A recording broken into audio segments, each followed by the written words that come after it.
में भी पता नहीं क्या होगा। आपने देखा है कि वो कृषि मंत्रालय का आरोप मैं नहीं कर रही हूँ, आरएसएस ने किया है कि डीबीटी में गड़बड़ है। ये मैंने नहीं किया है, आरएसएस ने कहा है। अब स्मार्ट सिटी की बात होती थी, पुणे को स्मार्ट सिटी करेंगे, बट बेसिक एमिनिटीज के लिए स्ट्रगल करना पड़ा है पिछले कई दिनों में। ट्रैफिक हो, रोड की स्थिति हो, smart city has completely failed. कौन सी इस देश में सिटी स्मार्ट हुई है बताइए आप?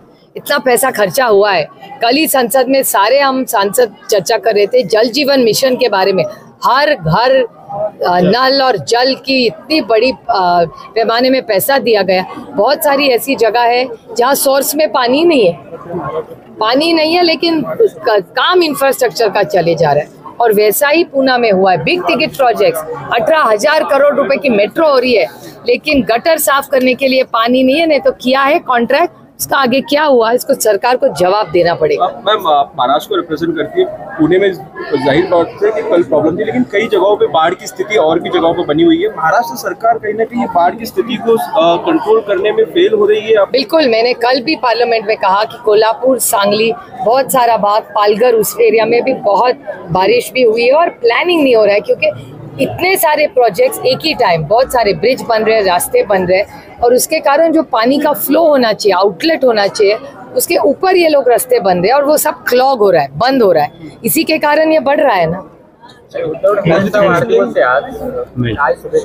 दुसरं म्हणजे मातोश्री बाहेर भावी मुख्यमंत्री असे पोस्टर त्यांचे लागले। अर्थातच प्रत्येक नेत्यांनी मुख्यमंत्री व्हावं असं त्यांचे कार्यकर्त्यांची, नेत्यांची इच्छा असते, त्याच्यात काही काय।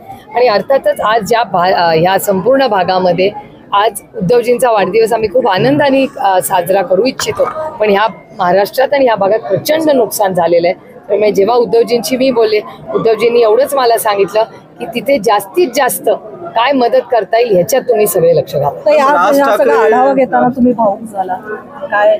अहो, त्या महिला माझ्या गळ्यात पडून ढसाढसा रडत होत्या। उद्ध्वस्त झालाय त्यांचा संसार। तुम्ही 1 मिनिट त्यांच्या जागेवर बसून विचार करा ना।